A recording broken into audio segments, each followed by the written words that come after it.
يا صباح الفل من واحدة من أجمل المدن العربية، صباح الفل من بيروت.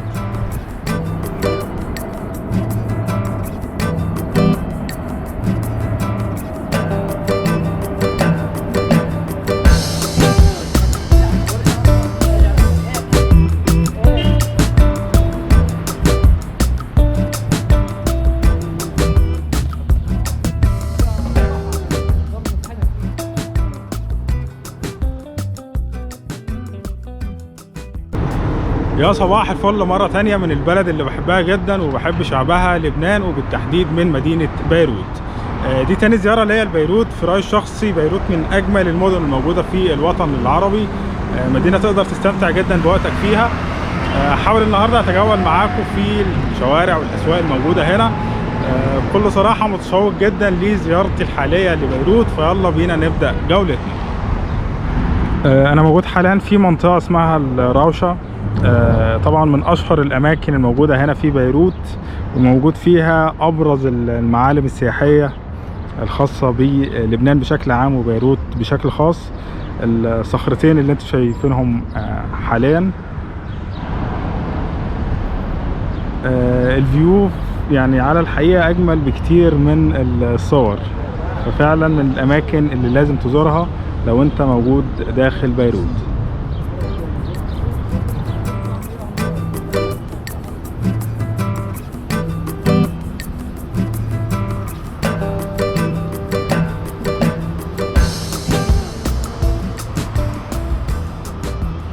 انا بسجل الفيديو ده في خلال شهر رمضان، بالتالي صايم النهارده. فهحاول اتجول معاكم في شوارع بيروت لغايه وقت الفطار. للاسف مش هقدر اجرب اكل غير بعد وقت الفطار ان شاء الله. حاليا لسه موجود في منطقه الراوشه. هتمشى وهروح لغايه الداون تاون وسط البلد هنا، يعني في بيروت منطقه الحمراء. اماكن جميله جدا تشوفوها ان شاء الله خلال الفيديو. لسه ما قررتش، ممكن استخدم تاكسي او استخدم مواصلات او ممكن اخدها مشي لغايه الداون تاون. عامه يلا بينا نكمل جولتنا. كورنيش بيروت في منتهى الجمال، يعني فعلا الاجواء هنا جميله جدا. لو حابب كمان يعني تفطر او تاكل على البحر، فموجود هنا في كافيه اسمه باي روك. الفيو من جوه تحفه. هحاول وانا بتمشى اطلب منهم ادخل بحيث اوري لكم المطعم او الكافيه من جوه عامل ازاي.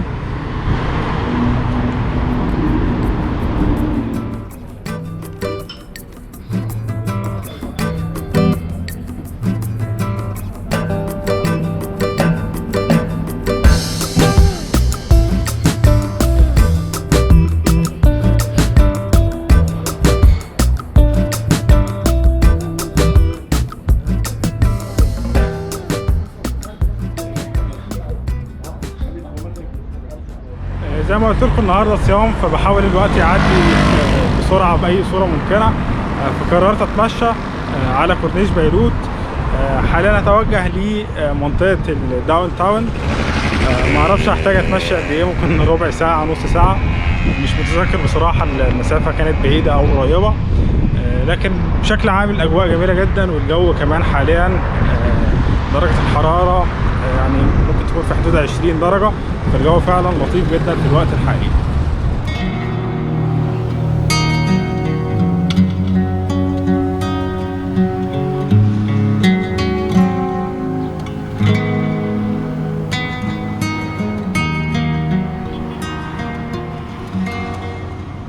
دايما وانا بتمشى في بيروت بحس ان انا موجود في مدينه اسكندريه في مصر.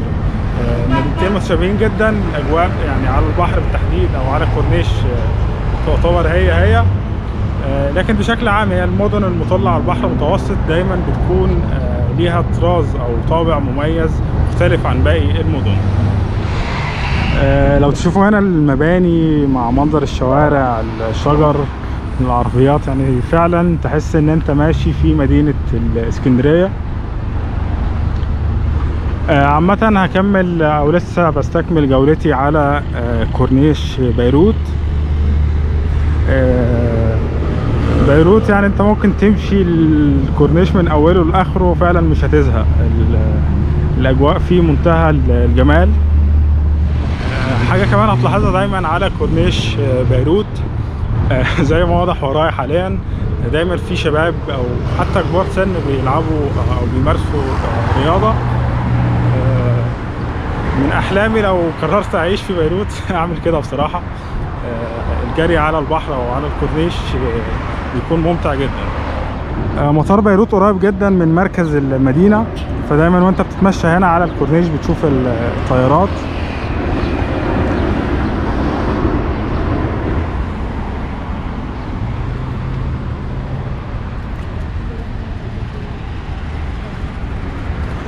منتشر هنا في اكتر من مكان على كورنيش بيروت صيادين السمك.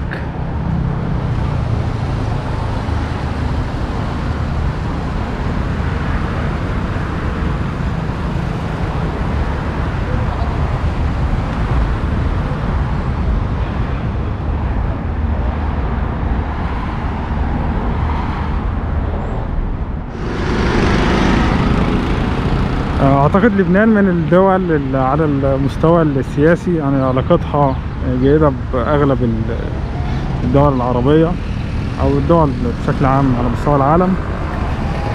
وانا ماشي هنا بالصدفة لقيت في ميدان او صورة لي رئيس مصر السابق جمال عبد الناصر.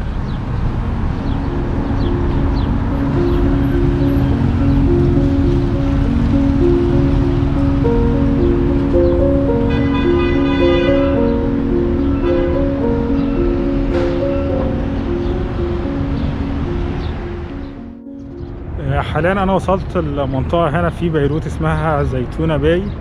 رب الاسم يكون صح، مش عارف النطق بتاعه صح او لا. منطقه قريبه جدا لو حد اتفرج على الفيديو راح دبي قبل كده، مكان هنا مشابه لمنطقه دبي مارينا. يعني موجود عدد كبير من اليخوت، وموجود ايضا عدد من المطاعم والكافيهات هنا.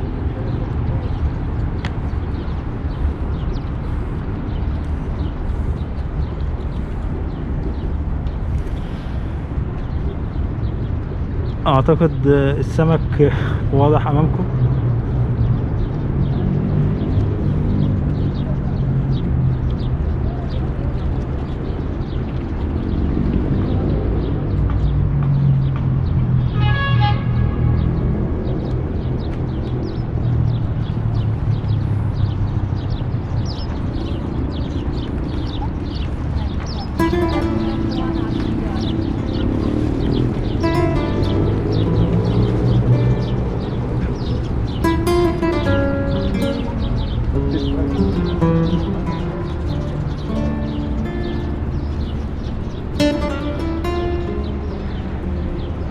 الوقت اللي بسجل فيه الفيديو حاليا سعر الدولار في لبنان بيتغير بشكل مستمر. انا غيرت الدولار الواحد ب 11,000 ليرة. ده يعتبر سعر يعني جيد جدا، لان السعر الطبيعي او لو حاولت حتى تغير الدولار داخل المطار الدولار الواحد بيساوي 1500 ليرة لبنانية. بالتالي طبعا لو حاولته بره في الصرافات الموجودة يعني داخل المدينة نفسها بيوصل السعر ل 11,000 ليرة واكتر كمان. فدي فرصة مميزة جدا بالنسبة للأجانب أو السياح في لبنان، لأن فعلا وأنت موجود في الوقت الحالي في داخل البلد هتحس الأسعار يعني رخيصة جدا، سواء الأكل، الفنادق، يعني الحياة بشكل عام رخيصة جدا طالما أنت معاك دولار داخل لبنان.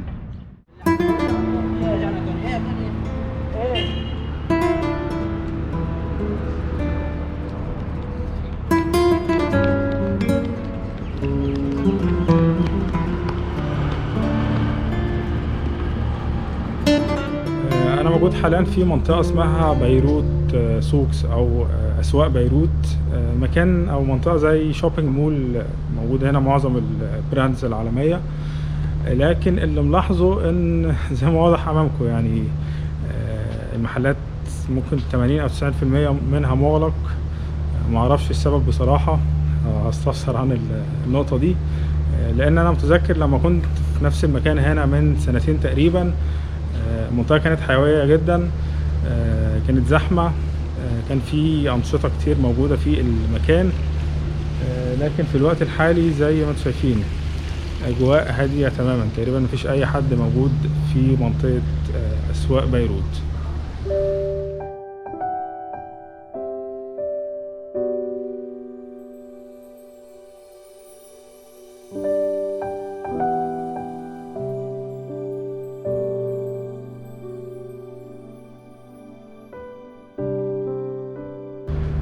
أنا استفسرت من أحد العمال الموجودين هنا في السوق عن سبب الهدوء اللي موجود في السوق حاليا.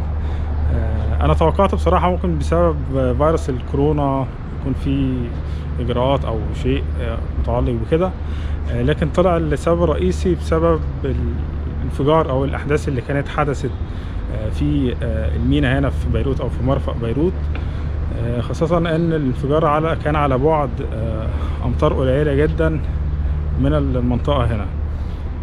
حتى احد الاشخاص اللي استفسرت من خلاله عرض لي بعض الصور. المكان هنا كان فيه يعني اثار تدمير كبيرة جدا، فهم حاليا لسه في مرحلة ترميم واعادة البناء لعدد كبير من المحلات. فده السبب الرئيسي، يعني لان فعلا من سنتين لما كنت في المنطقة هنا كانت الأجواء غير الوضع الحالي بشكل كامل.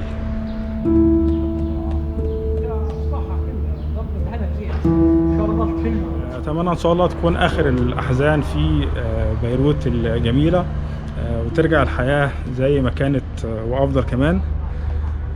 حاليا أنا حابب أتوجه لمسجد جميل جدا قريب من منطقة أسواق بيروت، مسجد اسمه محمد الأمين. أتمنى يكون المسجد مفتوح بحيث أعرضه لكم من جوه، فيلا بينا.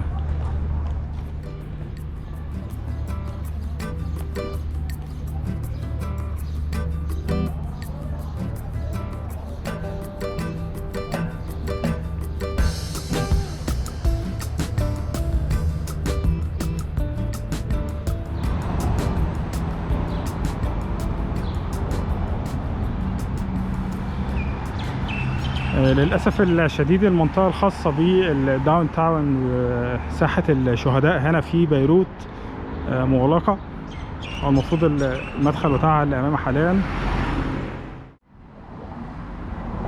المشي في شوارع بيروت ممتع جدا. بحب جدا شكل الديزاين الخاص بالمباني هنا.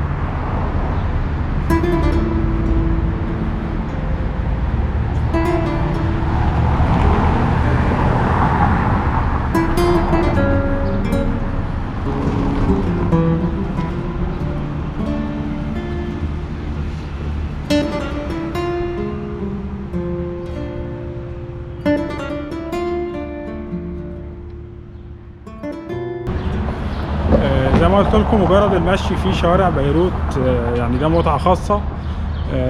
الشوارع هنا تحس الأجواء أوروبية شوية، منظر المباني، الأشجار، الورود اللي موجودة.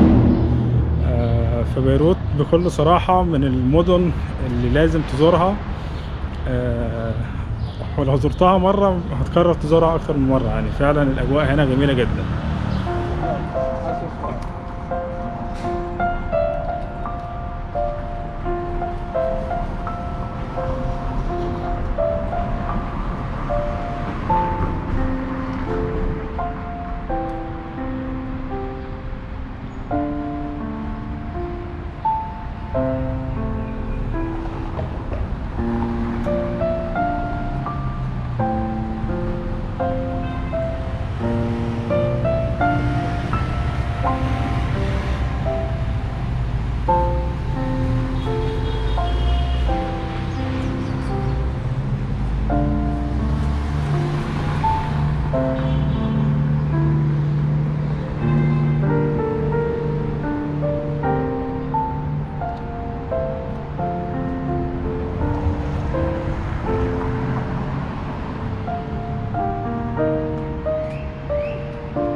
زي ما قلت لكم انا بصور الفيديو ده في شهر رمضان. فتقريبا كانوا عاملين القطر ده للاحتفال ببداية الشهر.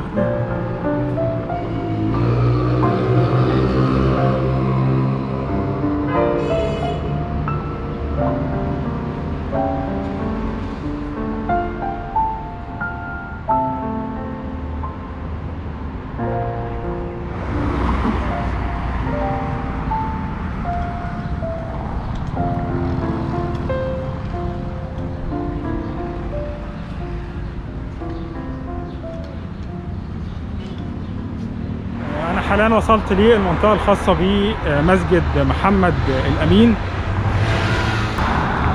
مسجد محمد الأمين من المساجد الجميلة جدا سواء من الخارج أو من الداخل، لكن على ما يبدو أن المسجد حاليا مغلق. أنا حاليا في انتظار موعد الفطار، خلاص فاضل تقريبا 20 دقيقة. بصراحة السفر والسياحة خلال شهر رمضان مرهقة جدا. الواحد بيحتاج دايما ان يشرب ياكل، خاصة لو بتتنقل من مكان للآخر خلال نفس اليوم. فما اعتقدش هكرر نفس التجربة مرة أخرى.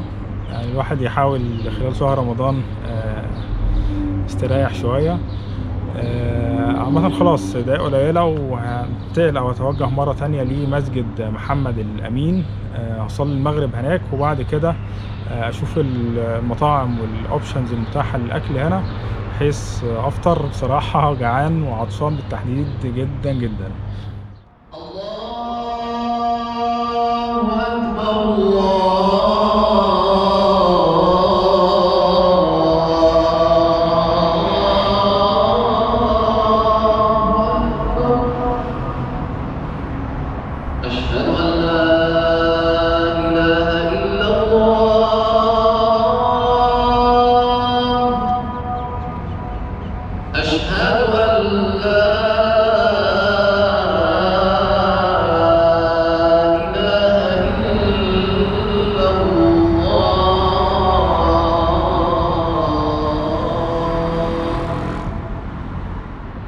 للأسف الشديد مرة تانية جامع أو مسجد محمد الأمين مغلق في الوقت الحالي بشكل كامل بسبب فيروس الكورونا.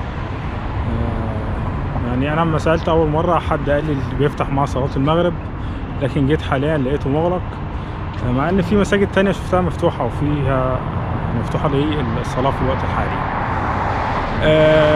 من الحاجات اللي لاحظتها يعني في الأيام الحالية هنا في بيروت الشوارع هادية بشكل كبير جدا. كمان ملاحظ نسبة الإضاءة في الشوارع يعني قليلة جدا، تحس ان انت ماشي في الضلمة. برضو هنا ما لقيتش أي مطاعم مفتوحة، فهحاول حاليا أذهب لمنطقة اسمها الشارع الحمراء، الشوارع المشهورة. رحتها قبل كده في زيارتي الأولى، معرفش الأجواء حاليا هناك عاملة ازاي. عامة هحاول حاليا أتوجه إلى شارع الحمراء.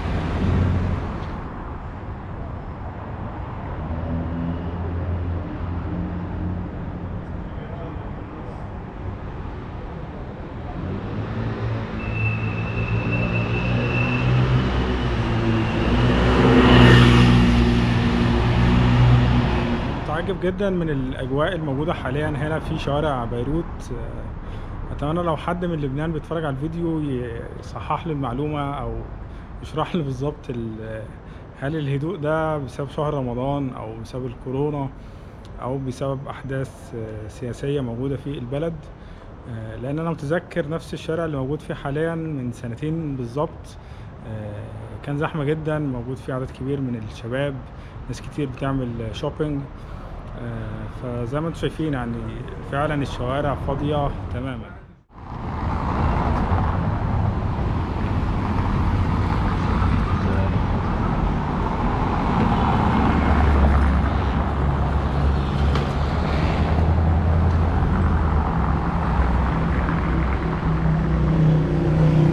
انا حاليا موجود في شارع الحمراء. يعني الاجواء فيها بعض الحيوية، لكن طبعا مش زي زمان. فحاليا هشوف المطاعم الموجودة هنا في المنطقة، لاني جعان جدا، لسه مفطرتش او ماكلتش حاجة، من بعد الفطار. ازازة المية في بيروت ب1000 ليرة.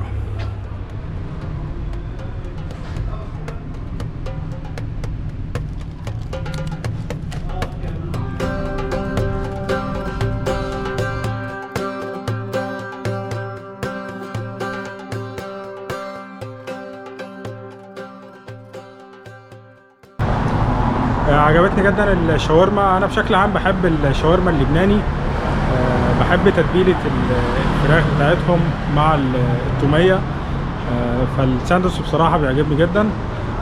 ودايما في اي بلد لما بلاقي مطعم لبناني لازم ادخل واطلب شاورما. في الوقت الحالي في بيروت مسموح للمطاعم فقط لغايه الساعه 9:30 مساء باستقبال الزباين. بعد الوقت ده بيكون فقط مسموح بتقديم خدمات الدليفري والتيك اواي. فبالتالي لو بتخطط تزور بيروت يعني في وقت قريب، اعمل حسابك او خلي النقطة دي في الحسبان.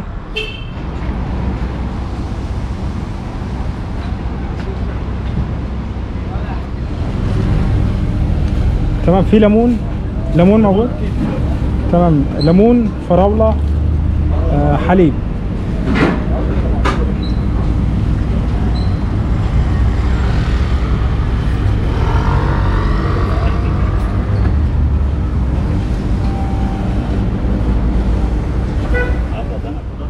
شكرا.